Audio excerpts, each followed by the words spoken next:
how I learned to trust the process. I guess when John went into ministry. Hey, I'm John, and I'm Cathy's husband. And he told us what he was going to do, and we'd have to move. We had a 9th grader, 7th grader, and a 4th grader, 3 children. And then we had to move. So none of us were too excited about this move.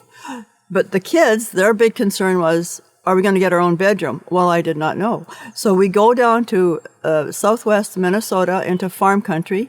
And sure enough, we got a 4-bedroom house, and each kid had their own bedroom. So that was a good sign. And then another time, when John, after he finished seminary, and that was another miracle that he finished, he had to go to the Minneapolis and transition he had to commute about 4 hours to get to Minneapolis and back every week, and plus be a student pastor of 2 churches. And then after seminary, after the 4 years, he was placed to another area. Well, the thing was, we had gone camping. One Memorial weekend, we had went camping in southeast Minnesota at a Forestville State Park.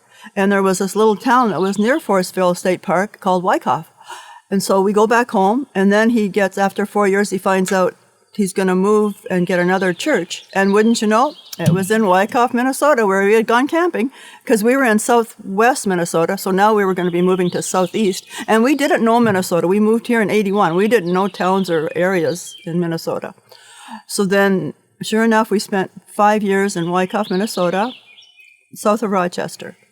So now, another time, we had to be reappointed, and this one was to Duluth.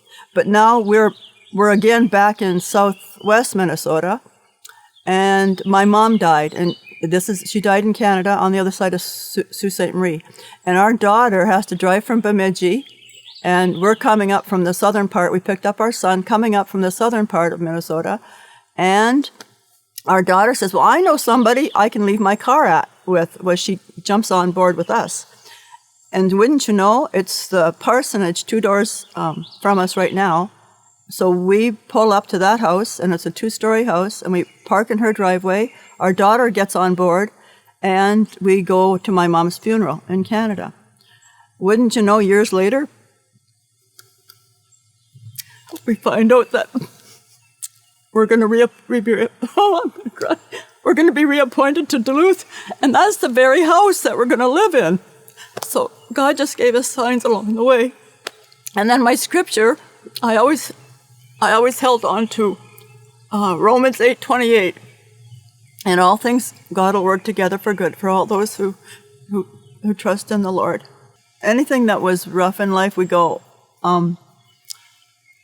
this too shall pass. And then one time when we were moving from Michigan to Minnesota, the mine closed and we were being transferred. I said, okay, as long as we can be together as a family and we can put food on the table, and God's always been there. And one thing I like, it says, always look for the helpers. There's always God's people around to help out.